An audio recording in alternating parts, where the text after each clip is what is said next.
Mi esposa nos dejó, a mí y a nuestros 2 hijos, por otro hombre, 12 años después, ella. Bienvenidos a Pisces Stories Love, donde las dramáticas historias de relaciones se desarrollan con traición, giros inesperados, venganza sutil, y viajes emocionales sobre el amor y la confianza. Creía conocer a mi esposa, después de 23 años de matrimonio. Luego, un día volví temprano a casa, y escuché la voz de un hombre en su habitación. Lo que descubrí sobre su vida secreta, destruyó todo en lo que creía sobre el amor, la lealtad y la familia. Pero eso era solo el principio de una pesadilla. Una que me costaría todo por lo que había trabajado. Mi nombre es Derek Hoffman. Tengo 56 años ahora, y esta es la historia de cómo mi mundo se vino abajo y de cómo logré reconstruirlo desde cero. Hace 12 años, yo tenía 44, y pensaba que tenía la vida resuelta. Era gerente de logística para la cadena minorista Henderson, supervisando las operaciones de suministro para su división del noreste. El trabajo pagaba bien, venía con buenos beneficios, y yo era bueno en lo que hacía. Realmente bueno. Me había abierto camino, desde supervisor de almacén durante 8 años. Y la gerencia ya había empezado a hablar sobre puestos de director regional. Verónica tenía 39 en ese entonces, y trabajaba a tiempo parcial en la escuela secundaria de Chloe, como asistente administrativa. Nuestra hija, Chloe, tenía 17 años, estaba en su último año preparándose para la universidad. Era más lista que el hambre, y estaba decidida a estudiar periodismo. Nuestro hijo, James, tenía 13, recién empezaba la secundaria. Y estaba más interesado en los videojuegos que en las tareas, pero era un buen chico, con un corazón bondadoso. Vivíamos en una casa de estilo colonial, de 4 habitaciones, en Millbrook Heights. No era nada lujoso, pero sí muy sólido. Había estado pagando la hipoteca durante 6 años. Y finalmente empezábamos a ver algo de capital a nuestro favor. El vecindario era tranquilo, con buenas escuelas. El tipo de lugar donde los niños podían andar en bicicleta sin preocupaciones. Yo pensaba que éramos felices.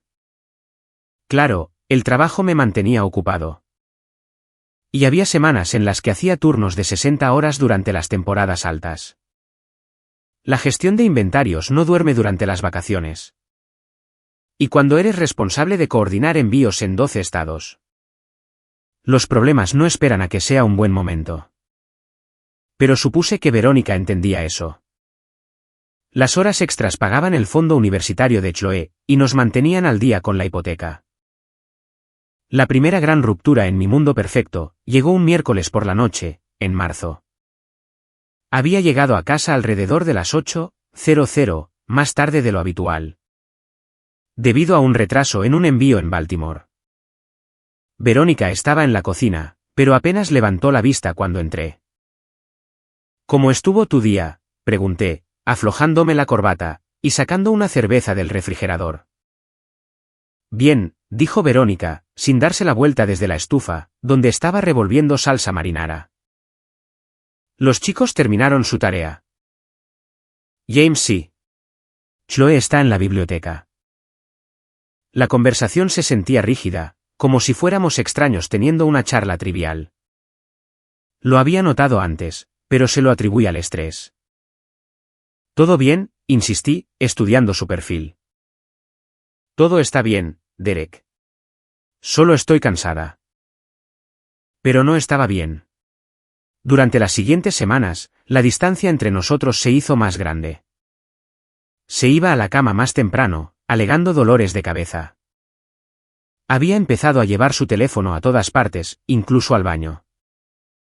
Cuando intentaba hablar sobre su día, sus respuestas eran cortantes, distraídas. El punto de quiebre llegó un viernes por la noche, en abril. Decidí sorprenderla, llegando a casa temprano. James podía arreglárselas solo, y Chloe iba a pasar la noche en casa de una amiga. Entré a nuestro camino de entrada a las 5:30 y noté un Honda Accord plateado, desconocido para mí, estacionado al otro lado de la calle. Nuestra vecina, la señora Patterson, estaba en su jardín. Y me lanzó una mirada extraña mientras yo caminaba hacia la puerta principal. La casa estaba en silencio cuando entré. Demasiado silencio. Grité el nombre de Verónica, pero no obtuve respuesta. Entonces, escuché voces que venían de arriba. Voces bajas, íntimas, que hicieron que el estómago se me revolviera. Subí las escaleras lentamente, sintiendo que cada paso pesaba 100 libras. Las voces venían de nuestra habitación, y una de ellas, definitivamente, no era la de Verónica. Cuando llegué arriba, pude escucharlos claramente. Verónica se estaba riendo, ese tipo de risa genuina que no había escuchado de ella en meses. Derek no estará en casa por horas, estaba diciendo Verónica. Él nunca llega antes de las 7 los viernes. Qué bueno, respondió la voz del hombre, porque he estado pensando en ti toda la semana, Ronnie. Ronnie. Nadie la había llamado así desde la universidad. Me quedé congelado fuera de la puerta de nuestra habitación, agarrando la barandilla. Una parte de mí quería irrumpir por esa puerta, y enfrentar lo que fuera que estuviera pasando. En lugar de eso, saqué mi teléfono, y empecé a grabar. A través del espacio en la puerta, pude ver a Verónica sentada en nuestra cama. Con un vestido azul que nunca antes le había visto. Frente a ella estaba sentado un hombre de unos 40 años, de complexión robusta. Vestido con jeans y una camisa de franela. Tenía su mano sobre la rodilla de ella. Dwight, dijo Verónica, ¿qué pasa si se entera? No lo hará, respondió Dwight. Un tipo como ese, con la cabeza enterrada en hojas de cálculo. No se daría cuenta ni aunque la casa estuviera en llamas. La crueldad casual me golpeó duro. Aquí había un extraño en mi habitación, descartándome como si yo no fuera nada. Y mi esposa se lo estaba permitiendo. Tienes razón, dijo Verónica. Derek vive para ese trabajo. A veces siento que estoy casada con la minorista Henderson. En lugar de con un hombre. Había escuchado suficiente. Retrocedí, y bajé las escaleras en silencio, con la mano temblando. 23 años de matrimonio reducidos a burlas casuales, en nuestra propia habitación. Llamé a mi hermano Mike desde mi camioneta. Derek, respondió Mike, ¿qué pasa? Suenas terrible. Si Sara te estuviera engañando, ¿qué harías? Hubo una larga pausa. Hermano, ¿qué está pasando? Le conté todo. Mike escuchó sin interrumpir. Lo primero, dijo Mike cuando terminé, es no hacer nada estúpido mientras estás emocional. Lo segundo, es que necesitas más pruebas. Esa grabación es un comienzo, pero documenta todo. Horas, fechas, lugares. ¿Qué hay de los niños? Ellos no necesitan saberlo todavía. No hasta que decidas qué vas a hacer. Pero Derek, no puedes fingir que esto no está pasando. A las 6:15, Dwight salió de mi casa, besó a Verónica en el porche delantero. Y se alejó en ese Honda plateado. Esperé 10 minutos antes de volver a entrar. Verónica estaba en la cocina, actuando como si nada hubiera pasado. Llegaste temprano, dijo ella, sin levantar la vista de la preparación de la cena. Sí, respondí, estudiando su rostro. Día lento en el almacén. Ella simplemente asintió, y continuó picando vegetales. Tan tranquila como si hubiera pasado la tarde leyendo. En lugar de estar entreteniendo a otro hombre en nuestra cama. La semana siguiente fue un infierno. Pasé por las rutinas del trabajo, gestionando envíos y coordinando entregas.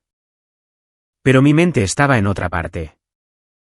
Cada vez que mi teléfono vibraba, me preguntaba si era Verónica haciendo planes con Dwight.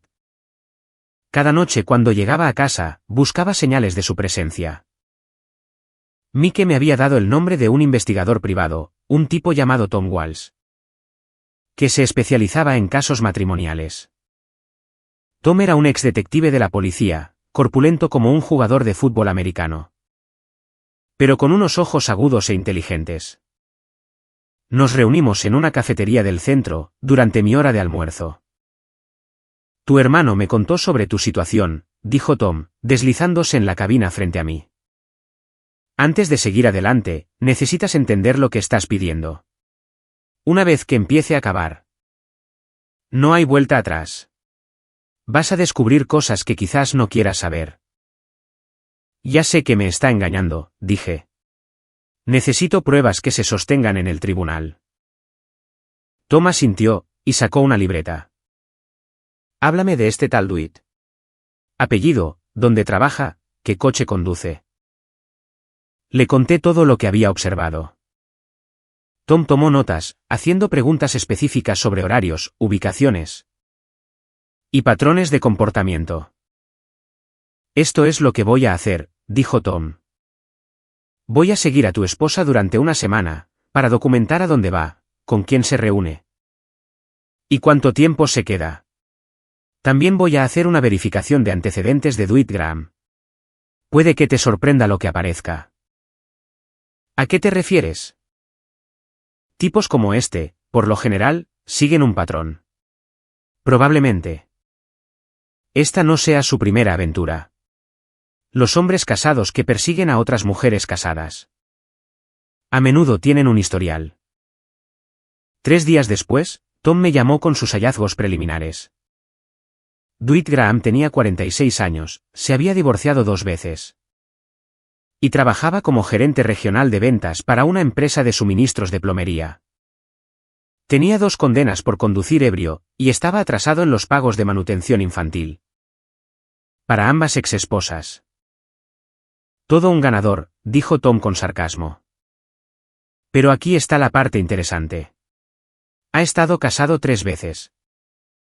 No 2. Su esposa actual no sabe sobre los divorcios. Se declaró en bancarrota hace 2 años. Pero de alguna manera, se las arregló para mantener su trabajo. ¿Esposa actual? Sí, está casado con una mujer llamada Janet desde hace 8 meses. Vive en Riverside. A unos 20 minutos de tu casa. Se me revolvió el estómago. Verónica no solo me estaba engañando a mí, sino que también estaba ayudando a Dwight a engañar a su nueva esposa. La traición se sentía más profunda de alguna manera, mucho más calculada. ¿Hay más?, continuó Tom. Ayer seguí a tu esposa. Se reunió con Dwight en el Marriott de la Ruta 9. Estuvieron allí durante 2 horas. Tengo fotos, marcas de tiempo, y números de matrícula. Esto ya no es solo una aventura emocional, Derek. Esa noche, me senté en mi camioneta frente a nuestra casa durante 15 minutos, antes de entrar. Chloe estaba en la mesa de la cocina trabajando en sus solicitudes para la universidad. Y James estaba en la sala de estar jugando videojuegos. Verónica estaba arriba, afirmando que tenía dolor de cabeza. Papá, dijo Chloe, sin levantar la vista de su computadora portátil. ¿Está todo bien? Tú y mamá han estado actuando raro últimamente. Mi hija era astuta, siempre lo había sido. Podía leer a las personas mejor que la mayoría de los adultos. Solo es estrés del trabajo, cariño, dije, odiándome a mí mismo por mentirle. ¿Cómo van las solicitudes? Bien. Debería recibir respuesta de la Universidad Estatal el próximo mes. La observé trabajar, a esta brillante joven que estaba a punto de comenzar su propia vida. Y sentí una oleada de ira protectora. Pasara lo que pasara entre Verónica y yo, no iba a permitir que destruyera el futuro de nuestros hijos. 2 semanas después de contratar a Tom Walsh, ya tenía suficientes pruebas para enterrar a Verónica en el tribunal de divorcio. Fotos, recibos, registros de hoteles, historiales telefónicos. Pero, en lugar de sentirme reivindicado, me sentía vacío. 23 años de matrimonio, reducidos a una carpeta manila llena de traiciones. El punto de quiebre final llegó un jueves por la noche.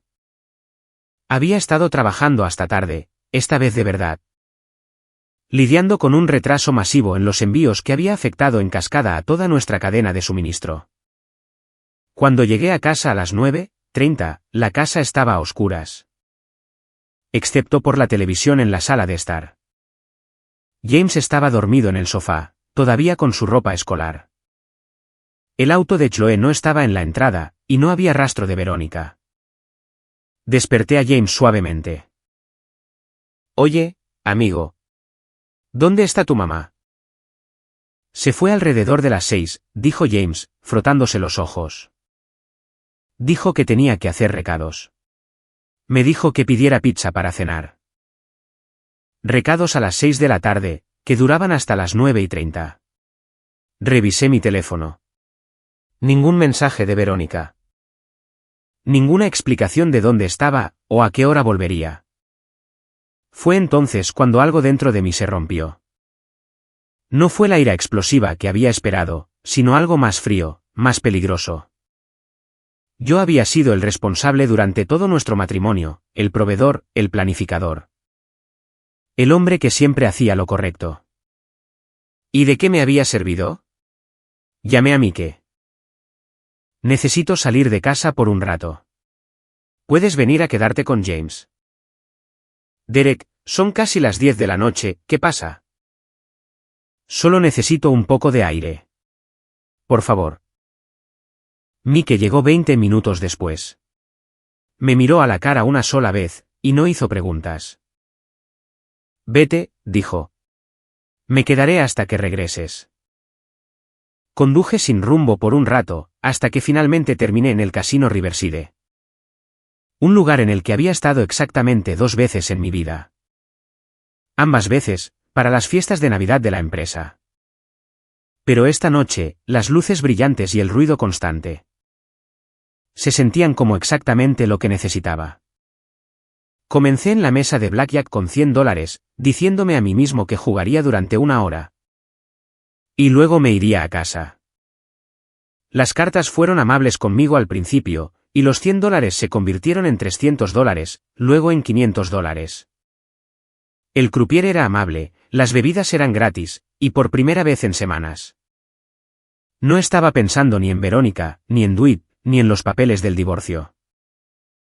Para la medianoche, había ganado $800. Para las 2 de la madrugada, había perdido $600. Y para las 4:12 de la noche, había perdido $1, 500 que no podía permitirme perder. Dinero que se suponía que iría destinado a los gastos universitarios de Chloe. Salí a trompicones del casino mientras salía el sol. Con la boca seca y la cabeza latiéndome con fuerza. Mike me estaba esperando en la cocina cuando llegué a casa, bebiendo café y leyendo el periódico. ¿Noche difícil?, preguntó, sin levantar la vista. Podría decirse que sí. James preguntó si estabas bien. Le dije que estabas lidiando con algunos problemas del trabajo. Me serví café con las manos temblorosas. Mike, creo que estoy perdiendo la cabeza. ¿Qué pasó? Le conté lo del casino, el dinero que había perdido. Y lo bien que se sintió no pensar en mi matrimonio que se derrumbaba. Aunque fuera por unas pocas horas. Mike se quedó callado durante mucho tiempo. Derek, ya no puedes manejar esto solo. Tienes que decidir qué vas a hacer con respecto a Verónica. Y tienes que hacerlo antes de que te destruyas a ti mismo. Tenía razón. La fase de investigación había terminado. Era hora de actuar. Mike tenía razón. Era hora de dejar de reunir pruebas, y empezar a tomar medidas. Llamé al trabajo el viernes por la mañana para reportarme enfermo. Y esperé a que Verónica se fuera a su trabajo en la escuela. Una vez que su auto desapareció al final de la calle, subí a nuestra habitación. Y empecé a empacar sus pertenencias. Ya no estaba enojado. La ira era demasiado ardiente, demasiado impredecible. Lo que sentía era algo más frío, más resuelto.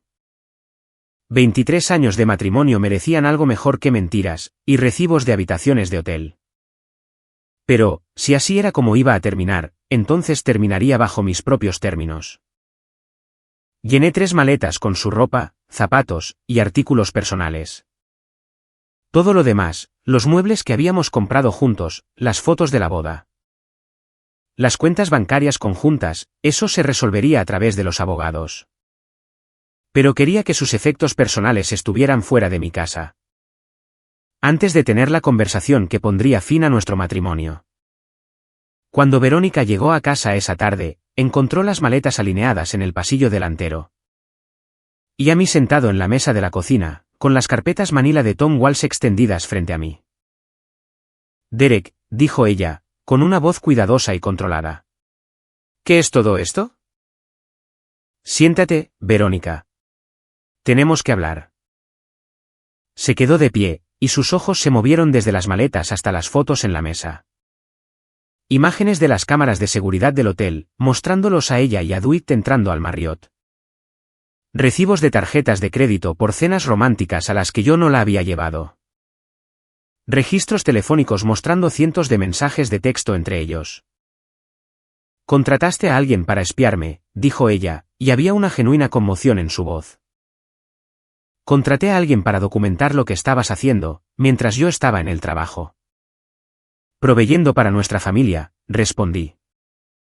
El espionaje fue solo un efecto secundario de tus mentiras. Verónica se sentó lentamente, con el rostro pálido. ¿Cuánto tiempo llevas sabiéndolo? Los atrapé en nuestra habitación hace 3 semanas. Se lo de Dwight desde hace un mes. Lo del hotel desde hace 2 semanas, y lo de su esposa Janet desde hace 10 días. Ese último detalle la golpeó como un golpe físico. ¿Su esposa? Sí. Su esposa. La mujer con la que se casó hace 8 meses. La mujer que no sabe que está casada con un infiel en serie. Con 2 condenas por conducir ebrio y una declaración de bancarrota. La compostura de Verónica finalmente se hizo añicos. Las lágrimas empezaron a correr por sus mejillas, pero yo no sentí nada. Ni satisfacción, ni lástima, ni deseo de consolarla. Solo una fría determinación, de terminar lo que tenía que ser terminado. Derek, te lo puedo explicar. Sin explicaciones. Esto es lo que va a pasar. Vas a tomar tus maletas. Y te vas a ir. Esta noche. Puedes quedarte donde quieras, con Dwight, con tu hermana. En un hotel. No me importa. Pero ya no vas a dormir más en esta casa. ¿Qué pasará con los niños? Los niños se quedarán aquí conmigo. Cuando pregunten dónde estás. Les diré que necesitabas un tiempo para aclarar las cosas. Eventualmente, les diremos la verdad. Pero no hasta que hayamos resuelto los detalles legales. Verónica estaba llorando más fuerte ahora, pero yo continué. Segundo, vas a llamar a un abogado. Uno bueno. Porque voy a solicitar el divorcio el lunes por la mañana. Y voy a pedir la custodia total de ambos niños. Derek, por favor. Tercero, vas a mantenerte alejada de Chloe y James. Hasta que establezcamos un horario formal de visitas. No permitiré que interrumpas sus vidas. Más de lo que ya lo has hecho. La crueldad de mis palabras flotaba en el aire entre nosotros, pero tenían que decirse. Verónica había tomado sus decisiones, y ahora tendría que vivir con las consecuencias. Miró las pruebas esparcidas sobre la mesa una vez más, luego recogió su bolso y las llaves del auto. Nunca quise que llegara tan lejos, dijo en voz baja. Pero llegó, respondí. Y ahora, ambos tenemos que lidiar con lo que viene a continuación. Después de que Verónica se fue, me senté en la cocina durante 1 hora. Mirando las pruebas de mi matrimonio fracasado. La casa se sentía diferente sin su presencia, más silenciosa, pero también extrañamente más ligera. Cuando Chloe llegó a casa, de su trabajo a tiempo parcial en la librería. Notó inmediatamente el cambio en la atmósfera. Papá, dijo, dejando caer su mochila junto a la puerta principal. ¿Dónde está mamá? ¿Y por qué la casa se siente rara? Había estado temiendo esta conversación, pero no tenía sentido retrasarla. Chloe tenía 18 años, legalmente era una adulta. Y era lo suficientemente inteligente como para saber que algo importante había pasado. Tu madre se ha mudado, dije simplemente. Nos vamos a divorciar. Chloe se sentó frente a mí, y su rostro pasó por un ciclo de sorpresa, confusión. Y algo que podría haber sido alivio. ¿Es por las peleas?, preguntó. ¿Notaste las peleas? Papá, no soy ciega. Mamá y tú apenas se han hablado durante semanas. Y ella ha estado actuando extraño, quedándose fuera hasta tarde. Y recibiendo llamadas telefónicas en la otra habitación. Mi hija era más observadora de lo que yo pensaba. ¿A qué tanto de nuestros problemas matrimoniales habíamos expuesto a nuestros hijos sin darnos cuenta? Tu madre ha estado teniendo una aventura, dije. Decidiendo que la honestidad era mejor que las verdades a medias. Me enteré, la confronté, y le pedí que se fuera. Chloe se quedó callada durante un largo momento, procesando esta información. Cuando finalmente habló, su voz era firme y madura. Lo siento mucho, papá. Eso debe haber sido muy difícil para ti. Lo fue, pero lo superaremos. Todos nosotros. ¿Qué hay de James? ¿Él lo sabe? Aún no. Se lo diré cuando vuelva de la práctica de béisbol. Esto va a ser más difícil para él. Es más joven. Y siempre ha sido más cercano a tu madre. Cuando James cruzó la puerta una hora más tarde, sucio por la práctica y quejándose de la tarea, le pedí que se sentara en la sala de estar. Chloe se unió a nosotros, sentándose junto a su hermano en el sofá. James, le dije, eligiendo mis palabras con cuidado. Tu madre y yo estamos teniendo algunos problemas graves en nuestro matrimonio. Se ha mudado de la casa por un tiempo. Para que ambos podamos descubrir qué queremos hacer. James me miró a mí, luego a Chloe, y luego de vuelta a mí. ¿Se van a divorciar? Probablemente, sí. ¿Es por mi culpa? Porque me metí en problemas en la escuela el mes pasado. La pregunta me rompió el corazón. No, amigo. Esto no tiene nada que ver contigo ni con Chloe. Esto es entre tu madre y yo. Y se trata de problemas de adultos, que no tienen nada que ver con ustedes, los niños. ¿Dónde va a vivir ella? Aún no lo sé, pero seguirá siendo tu madre. Y la seguirás viendo regularmente. Nada de eso va a cambiar. James empezó a llorar entonces, con ese tipo de sollozos profundos y desgarradores que solo los niños pueden producir. Lo abracé, sintiendo su pequeño cuerpo temblar contra el mío. Todo va a estar bien, le susurré en el cabello. Te prometo que todo va a estar bien. Pero mientras abrazaba a mi hijo, y veía a mi hija tratar de no llorar, me pregunté si esa promesa era una que realmente podría cumplir. 3 semanas después de que Verónica se mudara, pensé que nos estábamos adaptando bien a nuestra nueva normalidad. James estaba viendo a un consejero en la escuela, 2 veces por semana. Lo cual parecía ayudar con su ira y confusión. Yo había reorganizado mi horario de trabajo para estar en casa cuando los niños salieran de la escuela. Y habíamos establecido rutinas que se sentían estables. Luego, arrestaron a Chloe. La llamada llegó a las 11 de la noche, un viernes por la noche. Estaba revisando los papeles del divorcio, cuando mi teléfono sonó, con un número que no reconocí. Señor Hoffman, soy el oficial Martínez. Del departamento de policía de Millbrook. Tenemos a su hija Chloe bajo custodia. La sangre se me heló. ¿Está herida? No, señor. No está herida. Pero ha sido acusada de vandalismo y consumo de alcohol siendo menor de edad. Tendrá que venir a la estación para recogerla. Le conseguí una niñera a James, y conduje a la estación de policía. Con las manos apretando el volante. Chloe siempre había sido la responsable, la estudiante de excelentes calificaciones. Que seguía las reglas y tomaba buenas decisiones. Esto no tenía sentido. El oficial Martínez me llevó por una pequeña habitación, donde Chloe estaba sentada en una mesa de metal, con los ojos rojos de tanto llorar. Parecía más joven que sus 18 años, asustada y avergonzada. Papá, dijo cuando me vio, lo siento mucho. ¿Qué pasó?, pregunté, sentándome a su lado. El oficial Martínez consultó sus notas. Su hija estaba con un grupo de adolescentes que estaban bebiendo en el parque Riverside. Cuando la seguridad del parque se acercó a ellos, corrieron. Durante su escape, volcaron varios botes de basura. Y rompieron un banco del parque. Las cámaras de seguridad grabaron todo. ¿Con quién estaba? Con 3 chicos de la escuela secundaria. También hemos contactado a sus padres. Miré a Chloe, tratando de reconciliar esta información con la hija que creía conocer. Chloe, ¿en qué estabas pensando?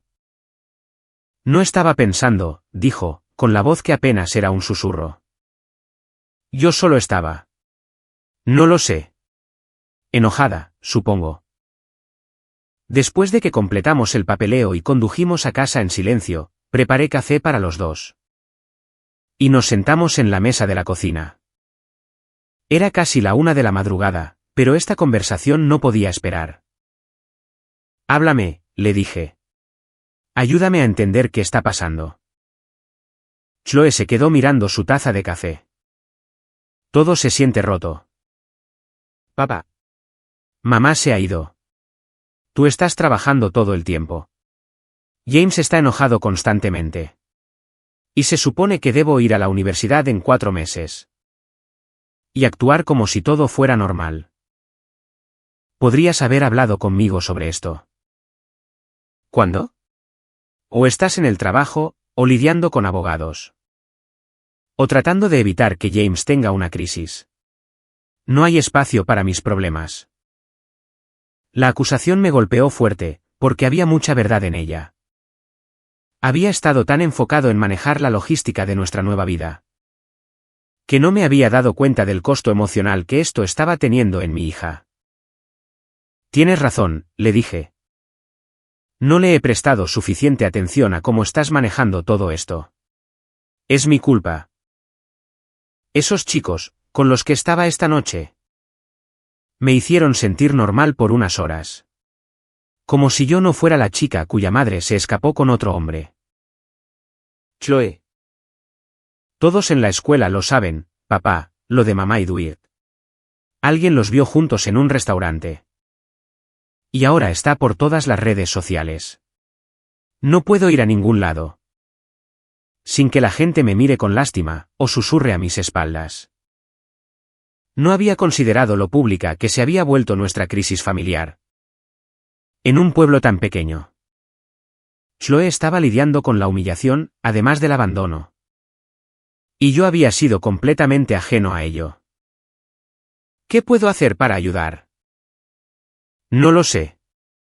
Tal vez nada. Tal vez esta es, simplemente, nuestra vida ahora. Hablamos hasta casi las 3:12 de la noche, y para el final de la charla, entendí que mi hija se estaba ahogando, tanto como el resto de nosotros. La diferencia es que ella se había estado ahogando en silencio, tratando de no añadir más a la carga familiar. A la mañana siguiente, llamé al consejero de la escuela. E hice arreglos para que Chloe empezara a ver a alguien. También tuve una conversación seria conmigo mismo, sobre el equilibrio entre proteger a mis hijos y prepararlos para la realidad que todos estábamos viviendo. 12 años pasaron como las páginas que pasan en un libro, que nunca quise leer. El divorcio se finalizó después de 8 meses de batallas legales. Verónica luchó por la custodia compartida, pero se conformó con visitas supervisadas. Cuando el historial criminal de Dwight salió a la luz, de todos modos, se volvió a casar con él, en contra de toda lógica y consejo. Yo me enfoqué completamente en mi trabajo y en la paternidad, decidido a darles a Chloe y a James la estabilidad que su madre les había robado. Chloe se graduó de la escuela secundaria a pesar del caos de nuestra situación familiar. Y obtuvo una beca para la universidad estatal. Estudió periodismo, tal como siempre lo había planeado. Y consiguió un trabajo en un periódico regional después de graduarse. James tuvo más dificultades. Los problemas de abandono lo llevaron a tener problemas con figuras de autoridad durante toda la secundaria. Pero encontró su equilibrio en la universidad a través del atletismo. Jugó béisbol en una escuela de División II, y se graduó con una licenciatura en gestión deportiva.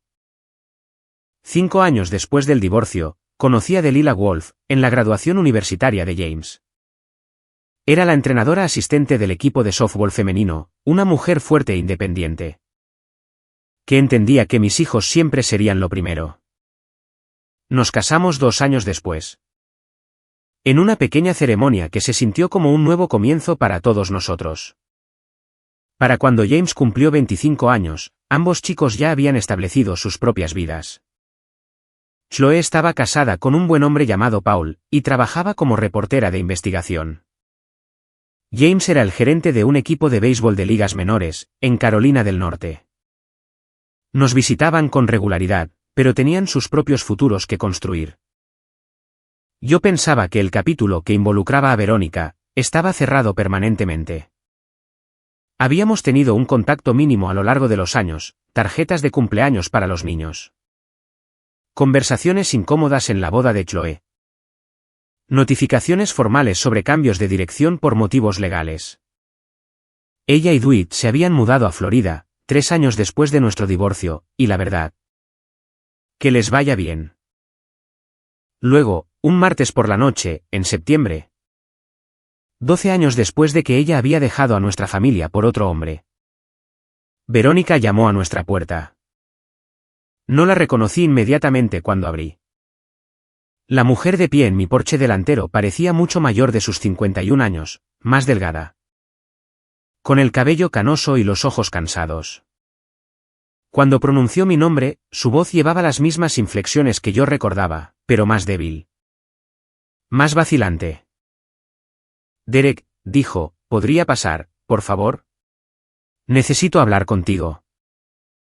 Mi primer instinto fue negarme, cerrar la puerta, y fingir que este momento no estaba sucediendo. Pero la curiosidad.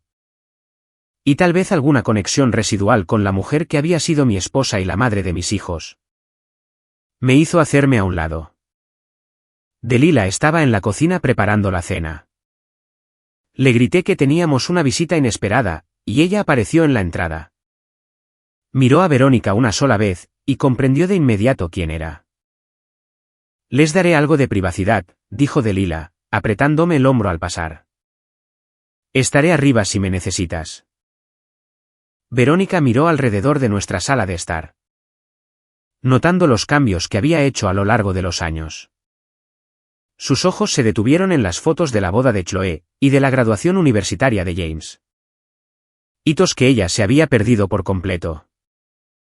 ¿Te ves bien, Derek?, dijo ella, sentándose con cuidado en el borde del sofá. Feliz. ¿Qué quieres, Verónica? Tomó un respiro tembloroso. Tengo cáncer de páncreas. Etapa 4. Los médicos dicen que me quedan, tal vez, 6 meses. Las palabras quedaron suspendidas en el aire entre nosotros, como humo. Fuera lo que fuera que esperaba que ella dijera, no era eso. Lamento escuchar eso, dije, y lo decía en serio. A pesar de todo lo que había pasado entre nosotros, no le desearía cáncer a nadie. Necesito ver a Chloe y a James, dijo, antes de morir. Necesito intentar hacer las cosas bien. Me quedé mirando a Verónica, sentada en mi sala de estar. A esta mujer que alguna vez había sido todo para mí, y que ahora era, esencialmente, una extraña. El diagnóstico de cáncer explicaba su apariencia frágil. Pero no cambiaba la pregunta fundamental de qué era lo que quería de nosotros. Después de 12 años de ausencia. Entiendo que quieras ver a los chicos, dije. Pero no soy yo a quien tienes que convencer. Chloe y James son adultos ahora. Ellos tomarán sus propias decisiones. sobre si quieren verte o no. ¿Me dejarás contactarlos? Te daré sus números de teléfono, pero no intercederé por ti. Ni intentaré influir en sus decisiones. Han construido sus vidas sin ti. Verónica. Han procesado tu abandono, a su propia manera. Sé que los lastimé. Sé que te lastimé a ti. Pero me estoy muriendo. Derek. ¿No cuenta eso para algo? La pregunta flotó entre nosotros. ¿Una enfermedad terminal borraba la traición? ¿Acaso la muerte inminente concedía la absolución por haber abandonado a tus hijos?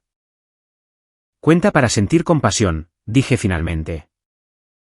Genuinamente lamento que estés enferma, pero el estar muriendo no deshace las decisiones que tomaste, ni el daño que causaste. El rostro de Verónica se arrugó de dolor. Cometí errores terribles. Duiter. El matrimonio fue horrible. Bebía constantemente. Y se volvió violento. Intenté dejarlo varias veces, pero no tenía a dónde ir. Si tenías a dónde ir. Tenías un hogar con tus hijos, que necesitaban a su madre. Pensé que todos ustedes me odiaban. Los odiamos por un tiempo, pero el odio requiere demasiada energía para sostenerse. Eventualmente. Simplemente seguimos adelante. Caminé hacia la cocina, y anoté la información de contacto de Chloe y James en un trozo de papel. Toma, dije, entregándoselo. Pero entiende algo. Si alguno de ellos decide que no quiere verte, tienes que respetar esa decisión. No los hagas sentir culpables por tu diagnóstico. Ni trates de manipularlos para lograr una reconciliación en tu lecho de muerte. Verónica tomó el papel con las manos temblorosas. ¿Y tú? ¿Me perdonas? Consideré la pregunta con seriedad. Te perdoné hace años, pero no por tu beneficio. Te perdoné para poder seguir adelante con mi vida. Y ser un mejor padre para nuestros hijos. El perdón no significa que confíe en ti. O que te quiera de vuelta en nuestras vidas. ¿Me hablarás de ellos? ¿Sobre en quiénes se convirtieron? Durante la hora siguiente, le hablé a Verónica sobre la carrera de Chloe, su matrimonio. Su fuerza y resiliencia. Le conté sobre las luchas y triunfos de James, sus logros atléticos, su buen corazón. Le mostré fotos de las graduaciones y bodas que se había perdido. Lloró casi todo el tiempo, lamentando no solo su muerte inminente, sino todos los años que había perdido con sus hijos. Cuando finalmente se fue, me sentí exhausto, pero extrañamente en paz. La conversación había proporcionado un cierre, que no me había dado cuenta que necesitaba. 3 días después, llamó Chloe. Ella me contactó, dijo Chloe, sin preámbulos. No voy a ir a verla. Esa es tu decisión. Dijo que lo sentía, que quería hacer las paces antes de morir. Pero no quiero su paz. Papá. Necesitaba a una madre cuando tenía 17 años. Y estaba lidiando con todo lo que pasó. No necesito sus disculpas ahora. James tomó la misma decisión. Ambos de mis hijos habían construido vidas exitosas a pesar del abandono de su madre. Y no estaban interesados en reabrir viejas heridas. Verónica murió 4 meses después, en un centro de cuidados paliativos en Florida. Delila y yo asistimos al funeral, no por Verónica, sino para representar a nuestros hijos que decidieron no ir. Fue un servicio pequeño, con pocos asistentes, Dwight, un puñado de compañeros de trabajo. Y algunos parientes lejanos. Mirando su ataúd, no sentí ni satisfacción ni tristeza, solo una especie de círculo completado. La mujer que había interrumpido nuestras vidas hace 12 años se había ido. Y todos habíamos sobrevivido a su ausencia. 6 meses después de la muerte de Verónica, Chloe llamó con noticias que lo cambiaron todo. Papá, dijo ella, con su voz burbujeando de emoción, Paul y yo vamos a tener un bebé. La alegría en su voz era contagiosa. Mi hija, que había sobrevivido al abandono y al trauma familiar, Estaba comenzando su propia familia. Eso es maravilloso, cariño. ¿Cómo te sientes? Asustada, emocionada y feliz, todo a la vez. Pero papá. Quiero que sepas algo. Sea cual sea el tipo de madre en el que me convierta. Será por lo que tú me enseñaste, sobre el compromiso y estar ahí para las personas que amas. Esas palabras significaron más para mí que cualquier logro profesional o éxito financiero que hubiera experimentado alguna vez. James se casó 6 meses después con una mujer llamada Rebecca, quien era entrenadora de softball en una escuela secundaria. Su boda fue todo lo que la de Chloe había sido, llena de risas. Rodeados de personas que genuinamente se preocupaban por ellos.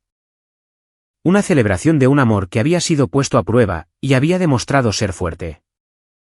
Mientras acompañaba a James al altar, él me había pedido que lo entregara, ya que su madre no estaba allí para hacerlo.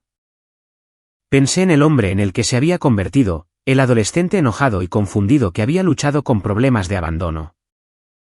Se había convertido en alguien que entendía el valor del compromiso y la presencia. Durante su discurso de bodas, James me miró directamente y dijo: Mi papá me enseñó que ser un hombre no se trata de no caer nunca. Se trata de volver a levantarse. Y de cuidar a las personas que dependen de ti. Delilah y yo llevamos casados 8 años ya. Ella nunca intentó reemplazar a Verónica en las vidas de mis hijos. Pero se convirtió en algo igualmente valioso, una presencia constante y de apoyo, que nos ayudó a todos a sanar del trauma del abandono. Nos mudamos a una casa más pequeña después de que los niños se independizaron por completo. Un lugar que se sentía nuestro. Y no un lugar atormentado por los recuerdos de un matrimonio fallido. Delilah dirige una liga de béisbol juvenil, y yo trabajo como voluntario coordinando. Viajamos, leemos. Y disfrutamos del tipo de asociación pacífica que alguna vez pensé que era imposible. La hija de Chloe, Emma, nació un martes soleado de octubre. Sosteniendo a mi nieta por primera vez, mirando su pequeña cara perfecta. Sentí una plenitud que no tenía nada que ver con mi pasado. Y todo que ver con el futuro que todos habíamos construido juntos. El problema de juego que me había consumido, durante el periodo más oscuro del divorcio, se convirtió en una historia de advertencia, que compartí con James cuando él estaba luchando contra sus propios demonios. La recuperación no se trata solo de detener un comportamiento destructivo. Se trata de construir algo mejor en su lugar. Hoy, a mis 56 años, entiendo que las familias no se definen por la biología o por documentos legales, sino por la presencia y el compromiso. Verónica dio a luz a Chloe y a James, pero Delilah ayudó a criarlos, hasta convertirlos en los adultos que llegaron a ser. El amor no se trata de grandes gestos, o de declaraciones dramáticas. Se trata de estar presente, de manera constante, día tras día, y año tras año. La lección más importante que aprendí, es que el perdón es un proceso, no una sola decisión. Yo perdoné a Verónica por mi propia paz mental. Y para ser un modelo de procesamiento emocional saludable para mis hijos. Pero ese perdón, no me obligaba a darle la bienvenida de nuevo a nuestras vidas. Ni a animar a mis hijos a que lo hicieran. Algunos puentes, una vez que han sido quemados, no deberían reconstruirse, y eso está bien.